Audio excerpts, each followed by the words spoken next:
ابن مصطفیٰ حسین اور مرحوم حسن عباس ابن اچھن حسین مرحوم کو انصاف فرمائے۔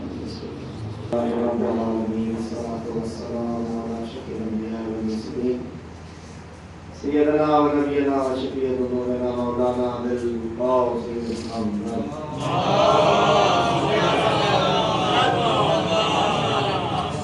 وعلى الطيبين الطاهرين المعصومين المنتجبين أما بعد قال الله سبحانه وتعالى في محكم كتابه الحكيم وأحوال الصادقين بسم الله الرحمن الرحيم إنا أعطيناك الكوثر فصل لربك وانحر إن شانئك هو الأبتر الدروب محمد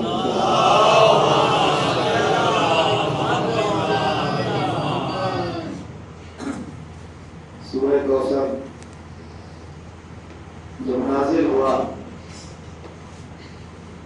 تو رسول نے اس سورے کو خانہ کعبہ کی دیوار پر لکھ کر ٹنگوایا، کہا اے علی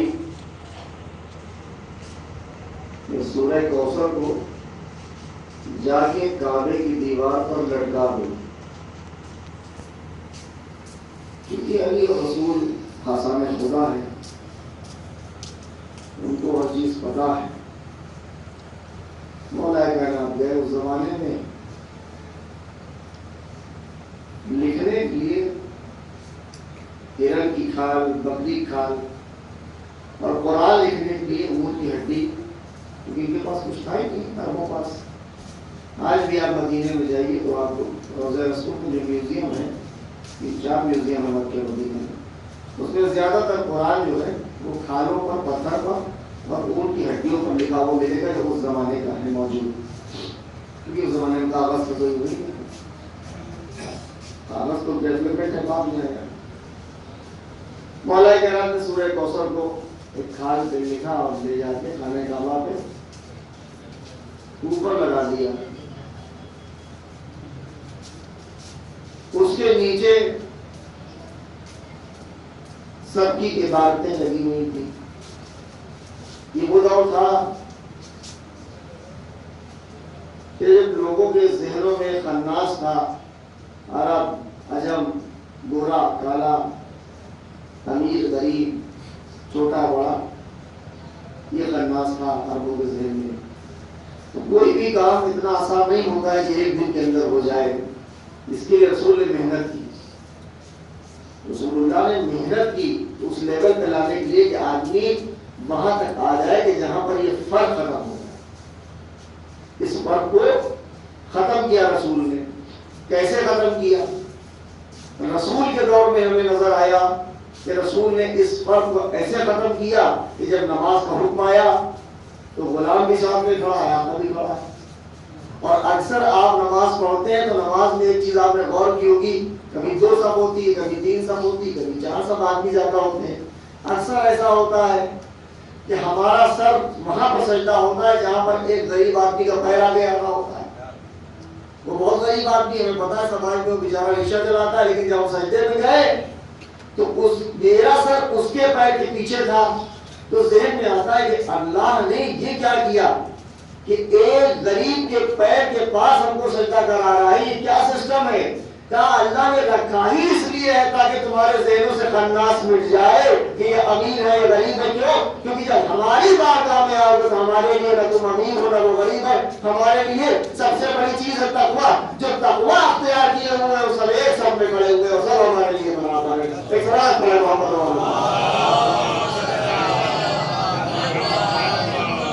ان چیزوں کو لانے کے لیے رسول نے بڑی محنت کی، لیکن یہ ایک دن کا کام نہیں تھا۔ تو اس دور میں، رسول کے دور میں، ایک آدمی کے ذہن میں خناس پیدا ہوا کہ ہم سے بات کوئی قابل نہیں ہے، ہم بہت قابل ہیں، ہم سے زیادہ کوئی پڑھا لکھا نہیں، ہم کو اپنی فصاحت و بلاغت پہ ناز ہے۔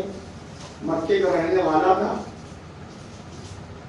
اور اتنا بڑا جو ہے دماغ والا تھا کہ بہت سے لوگ جب جانکار ہوتے ہیں تو بات کرتے ہیں، اپنے علم کو بانٹتے ہیں۔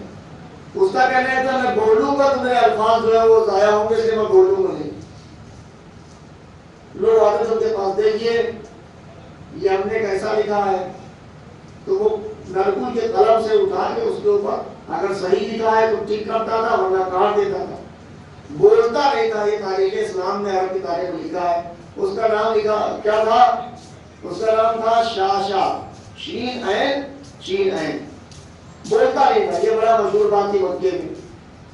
اب لوگوں سے یہ ہوا کہ بھائی ایسا ہے کہ ہم اتنا بزی آدمی ہیں، پڑھے لکھے آدمی ہیں، ہمارے پاس وقت نہیں ہوتا زیادہ۔ عرب میں شاعری کا چلن تھا، یعنی بات چیت کی شاعری میں ہو جائے کرتی۔ تو انہوں نے کہا ایسا ہے کہ ہم اتنا ٹائم نہیں ہے کہ ہمارے پاس دن بھر لوگ آئے ہم جو چیک کریں، جس کو اپنی چیکنگ کرانی ہو سب لوگ کھانے کعبہ کی دیوار پر اپنا جا کے پرچہ چپکا دو، ہم 4 بجے شام کو آ کے چیک کر لیں گے۔ تو سب نے جا کے اپنا، کسی نے شعر کہا، کسی نے کوئی عبارت لکھی، کسی نے کچھ لکھا، کھانے کعبہ کی دیوار پہ سب نے چپکایا۔ رسول نے کہا علی تم جاؤ اور سورہ کوثر کو جو ہے لکھ کے سب سے، سب کی جہاں لکھی ہو وہاں نہیں، سب سے اوپر لگانا۔ یا رسول اللہ یہ سب سے اوپر کوثر کو کیوں ٹنگوا رہے ہیں؟ کہا تاکہ مسلمان یاد رکھے قرآن کی عظمت، یہ سب سے اوپر قرآن رہتا ہے اور یہ ہے سورہ کوثر میں سب سے آگے اور سب سے بلند ترین کوثر رہے گا، یعنی فاطمہ ہمیشہ بلند رہے گی۔ سورہ کوثر کو اوپر لگایا گیا۔ اب شام کو 4 بجے بھائی صاحب نکلے اور شاشا نے جا کے خانہ کعبہ کی دیوار کے اوپر سب کی عبادتوں کو پڑھنا شروع کیا، نیچے سے شروع کیا پڑھنا، نرکول کے قلم سیاہی میں ڈوبو کے کسی کا کاٹا، کسی کا صحیح، کسی کی شاعری میں درست کیا، اور اس طرح کرتے کرتے جیسے ہی اوپر نظر پڑی اور سورہ کوثر کو دیکھا تو جو ابھی تک نہیں بولتا تھا اس نے جیسے ہی سورہ کوثر کو دیکھا کہا ما ھذا کلام البشر، ہمیں یہ انسان کا کلام ہی نہیں ہے، یہ کس نے لگا دیا؟ لوگوں سے مکے میں پوچھا بھائی یہ جو اوپر 4 لائن لکھی ہے انا اعطیناک الکوثر، یہ انسان کہہ ہی نہیں سکتا، اتنی بلند شاعری کوئی کہہ ہی نہیں سکتا، یہ کس نے لگایا؟ اب لوگوں نے پوچھنا شروع کیا، پتا ہے چلا یہ علی نے لگایا ہے۔ تو علی کو کہاں سے ملا؟ تو بھائی علی کو رسول نے دیا۔ رسول نے کو کہاں سے ملا؟ کہ رسول کو جبریل نے دیا، جبریل اللہ سے لے کے آئے۔ اب جو ابھی تک اسلام قبول نہیں کر رہا تھا اس نے کہا ما ھذا کلام البشر، اس کلام کو دیکھ کے یقین آ گیا کہ محمد خدا کے رسول ہے اور قرآن نازل ہو رہا ہے۔ انا اعطیناک الکوثر، ہم نے آپ کو نسل کی کثرت عطا کی۔ فصلی لربک وانحر، فصلی آپ نماز پڑھیے، صلی کا آپ نماز پڑھیے، اے رسول آپ نماز پڑھتے رہیے۔ توجہ، فصلی، یہ فصلی جو انا اعطیناک میں آیا ہے کس لیے آیا ہے؟ یہ اس لیے آیا ہے کہ اللہ نے امت پر 5 نمازیں واجب کی ہیں، رسول پر 6۔ یہ 6ٹھی نماز کون سی رسول پر واجب ہے جو ہمارے پر واجب نہیں ہے؟ کیا یہ نماز شب ہے جس کے لیے انا اعطیناک دوسری ہے؟ تو صلی اے رسول آپ پر نماز شب واجب ہے۔ لربک وانحر، اور آپ اپنے رب کے لیے قربانیاں پیش کرتے رہیے، سمجھوتے کرتے رہیے، سیکریفائس کرتے رہیے۔ اِنَّ شَانِئَكَ هُوَ الْأَبْتَرُ، اور قریب آپ کا دشمن بے اولادہ ہو جائے گا۔ کبھی آپ نے غور کیا ہے کہ رسول کے 2 بیٹوں کے انتقال کے بعد مکے میں رسول کو سب نے یہ تو کہہ دیا کہ ابتر ہیں، اب ان کی نسل نہیں بڑھے گی، اب ان کی نسل نہیں بڑھے گی، اب ان کا لڑکا مر گیا اب کچھ نہیں ہوگا، یہی تھا نا کہ رسول کی نسل نہیں بڑھے گی۔ اس میں ایک پوائنٹ ہے، اس میں نقطہ ہے، اس کو آپ جو ہے محسوس کریں گے۔ رسول کی نسل اب ختم ہو گئی، یہ تانے رسول کو دیے جا رہے، کیوں؟ کیونکہ اہل مکہ جانتے تھے کہ سلسلہ نبوت جو ہے وہ اولاد سے بڑھتا ہے، صحابیت سے نہیں بڑھتا۔ اولاد نہ ہوگی تو نبوت کا سلسلہ اٹھ جائے گا، صحابیت جو ہے اور جو ہے نبوت کی نسل کو آگے نہیں لے جا سکتی، اس لیے اب تک کا تانا دیا جا رہا تھا بے اولادے کا۔ ورنہ اگر رسول، یہ کیا ہو سکتا تھا کہ رسول کے بعد اولاد نہ ہو اور نسل آگے بڑھے؟ نہیں، اس لیے نہیں ہو سکتا کہ اللہ نے پہلے ہی مصر میں کہہ دیا انا اعطیناک الکوثر، اور میں نے اس سے قبل مجلسوں میں پڑھا ہے کہ دینے والے کی کیا حیثیت ہے، لینے والے کی کیا حیثیت ہے۔ دینے والا قادر مطلق ہے اور لینے والا اس کا محبوب ترین امام الانبیاء ہے۔ بھائی دینے والا ہے، اس نے وہ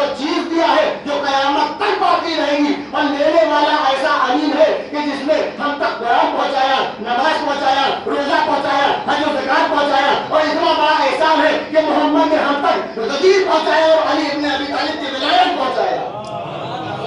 اس سے بڑا کوئی تحفہ ہو نہیں سکتا محمد کا، کہ محمد کا ہماری نسلوں پر احسان یہ ہے کہ محمد نے ہم کو ولایت علی سے ہمکنار کر دیا۔ صلوات ہے محمد والا۔ وہ جانتے تھے کہ صحابیت سے، محلے داری سے، اس سے نسل نہیں بڑھے گی۔ عائذ بن وائل رسول کا بدترین دشمن، 10 لڑکے، عائذ بن وائل کے 10 لڑکے، ہمارے 10 لڑکے، رسول کے دونوں مر گئے۔ اللہ نے کہا ایسا سسٹم بناؤں گا کہ رسول کو بیٹا دے سکتا ہوں لیکن اب نہیں دوں گا، اور ایسی بیٹی دوں گا، ایسی بیٹی دوں گا کہ جس کو پاور اتنا دے دوں گا کہ وہ خاتون جنت ہوگی۔ اور میں نے اکثر اس بات کو مجلسوں میں کہا کہ جب اللہ بدلا لیتا ہے تو میاں انسان ناگر ہوتا ہے۔ سب سے زیادہ عدالت علی سے، سب سے زیادہ بغض علی سے، سب سے زیادہ پرابلم ولایت علی سے، سب سے زیادہ جو ہے مصیبت علی سے۔ پروردگار نے کہا سب سے بڑا بدلہ تم سے علی کا یہ لوں گا کہ علی کو اپنے گھر میں پیدا کروں گا اور 5 ٹائم تم کو ادھر رکواؤں گا۔ اس سے بڑا بدلہ علی کا نہیں ہو سکتا کہ جس سے تم سب سے زیادہ چیتے ہو، جس سے سب سے زیادہ چیتے ہو، اس کو اپنے گھر میں اتاروں گا اور تمہارے اوپر واجب کر دوں گا کہ تم 5 ٹائم ادھری سر جھکاؤ، تب تم جو ہے نمازی کہلاؤ، تب تم روزے دار کہلاؤ۔ اور اس سے بڑی بات بہت اتراتے ہو نا کہ حاجی ہو گئے تو اسی گھر کا طواف کرو گے کہ جس میں علی پیدا ہوں گے۔ آؤ اب اس سے بڑا بدلہ کیا ہوگا کہ تم علی سے چلتے رہو، چکر کاٹتے رہو، اور چکر یہ نصیب کا چکر ہے، لیکن ولایت کے چکر میں آ گئے تب تمہاری حج قبول، نماز قبول، روزہ قبول، زکات قبول، سارے اعمال تب قبول کیے جائیں گے جب تمہارے دل میں علی کی محبت کے ساتھ ولایت علی موزن ہو رہی ہوگی۔ صلوات ہے محمد والا۔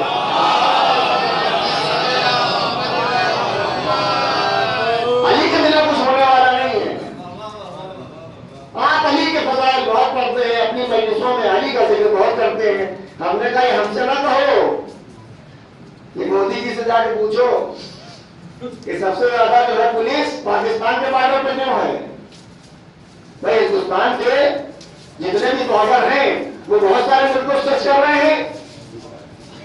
کوئی بارڈر جو ہے پاکستان سے ہے، کوئی چائنا سے ہے، کوئی نیپال سے ہے، سب بارڈر ہے، لیکن سارے بارڈر میں سب سے زیادہ پولیس جو ہے پاکستان بارڈر پہ کیوں ہے؟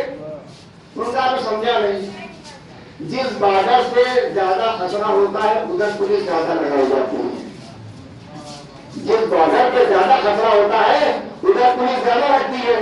ہم کو ولایت والے بارڈر پہ زیادہ خطرہ ہے اس لیے ہم زیادہ علی کرتے ہیں۔ مسلمان والے بارڈر پہ ہمیں کوئی دقت نہیں، تمہاری مجبوری ہے، تم کو تو آنا ہی ہے، کیونکہ امام حسین ایسی شخصیت ہے جس کے بنا دنیا کسی کام چلنے والا نہیں۔ یہ جملہ بڑا تھا، محسوس کریے، امام حسین کے بنا کام چلنے والا نہیں ہے۔ اس میں ذات رات کی قید نہیں ہے، اس میں رنگ و نسل کی قید نہیں ہے۔ وہاں گیا چیز